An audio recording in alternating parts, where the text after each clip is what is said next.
Here's what I've seen most of the beginners struggle with. I'll show you the toughest part of this riff.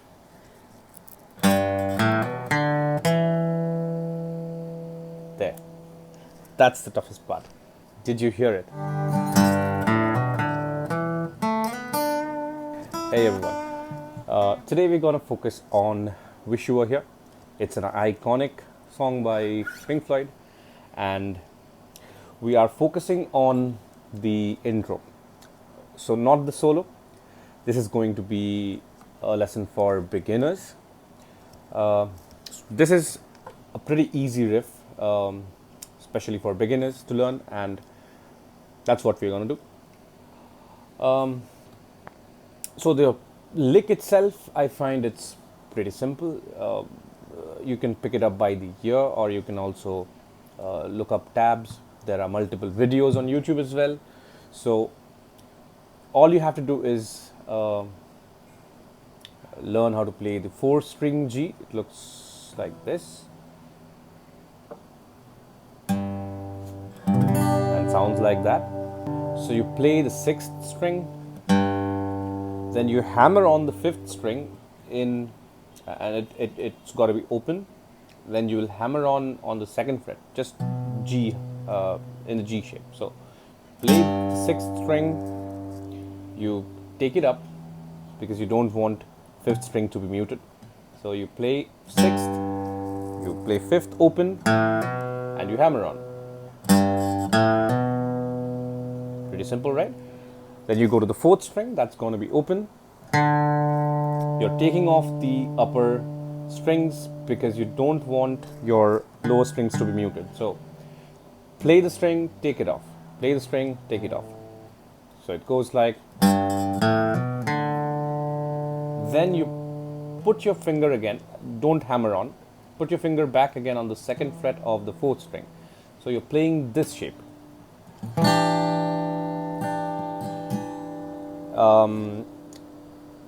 To be exact, you're playing the E minor chord with E added 9th, the D and the G as well. So you could also play this full chord. It sounds amazing. So, but in the record, it just plays the last 4 strings. So this is absolutely fine. So that's the first part. It goes.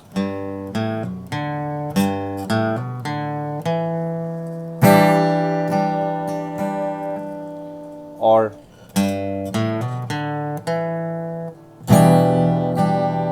that's beautiful, right?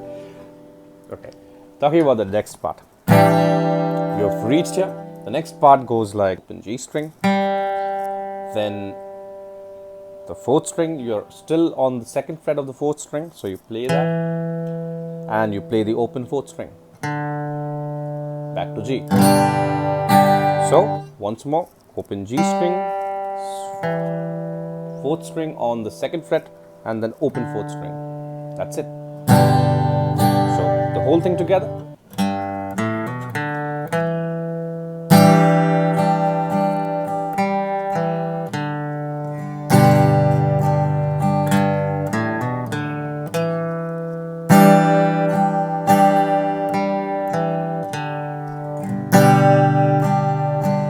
So you play that twice, the same exact thing. The next part, the beginning is similar. So it goes like.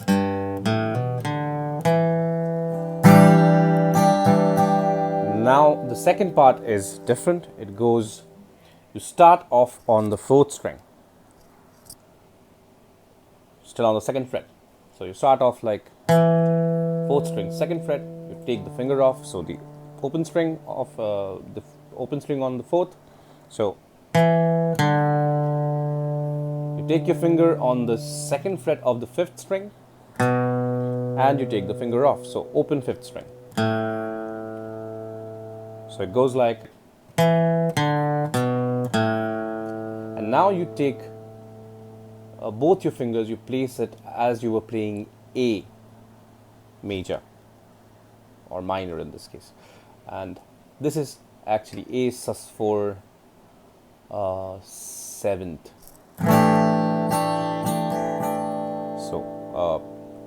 if you put that all together, it goes like.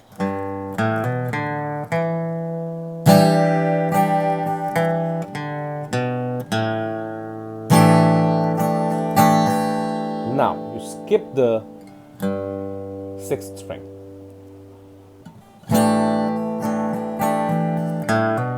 You start off with the fifth string, and then you play the same thing. So this time you skip the sixth string. You start off with the fifth string, like.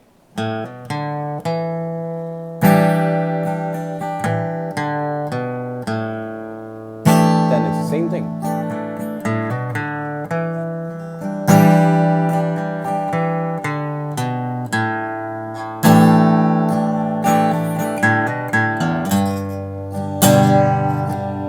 And you end like. So hammer on the fifth string, you play the open string, and you hammer on the second fret, and you pull it off. So then you go to the sixth string and you hammer on the third fret. So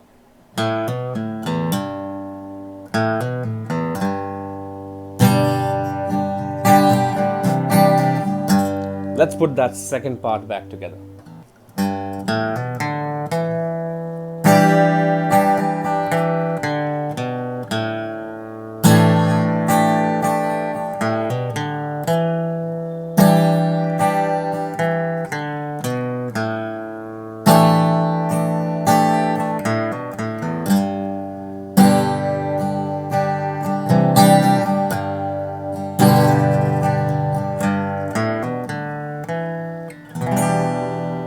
So that was that, right?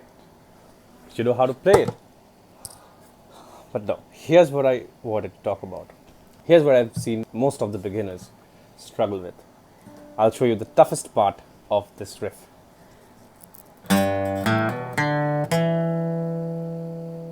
There.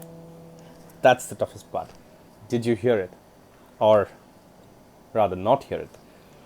So the toughest part in this riff are the silences. It's these parts in between which mess up the rhythm in your head. So if you don't play that metronome inside your head, you will mess it up. You will screw up the rhythm, and if you play the riff in the background in the song, and if you start playing it, you'll see that you're messing up if you do not play that metronome inside your head. So the tough part is not the skill. Technically, this is quite an easy riff to learn, as I just showed you. It's got pretty much the same notes. You can memorize it very easily. The tough part is to get to that mental setup of playing that metronome inside your head and being able to keep up with the rhythm. How do you do that? Again, the problem is with the silence. So what I want you to do is skip the silence. Keep playing. There are different ways to split up the rhythm. Here in this song, we are playing off counts and on counts. That's where your head kind of screws with you a little. So when you're playing this, you are stopping on off count and then you're coming back on the count. So this is where if you are a little late or a little early, your rhythm gets screwed up. So what you do is you do not play the pause. You keep playing. So you can do it this way. Keep your left hand in the chord and you keep your right hand moving.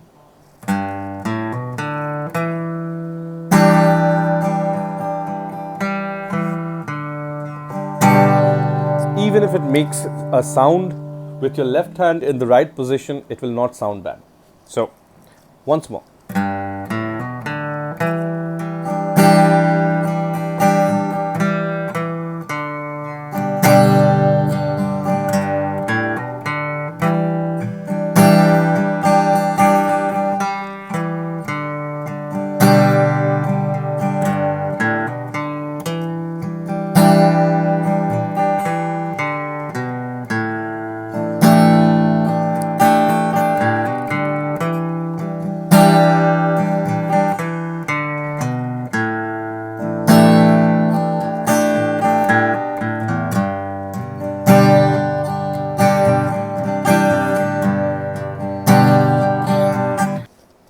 if you're still having problems with that, because when we are playing the early portion of the riff, we are going single counts, like, then suddenly when we move to the rhythm section, we are going double count, like. So you could have a problem with that. In that case, I recommend you go full double count. It's not going to sound very pretty. It's not going to sound exactly like the song is. But what you're doing here is setting that metronome in your head. Once it's set, you will be able to play it. Trust me on this.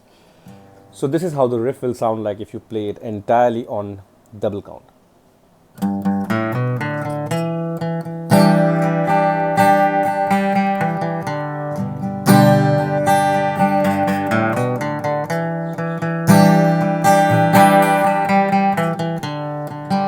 I'm playing every note twice. That's it.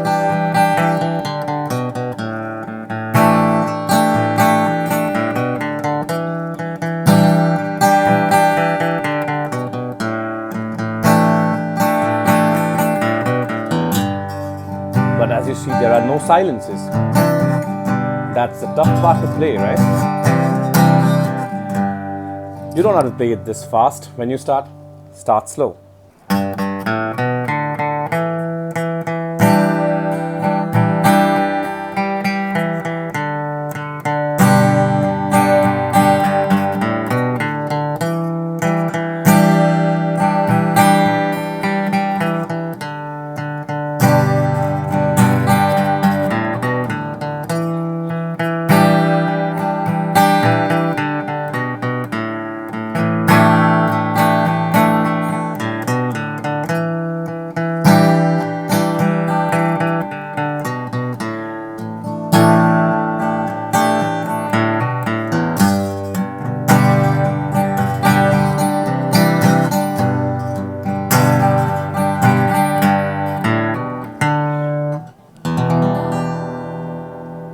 So that was the lesson, guys.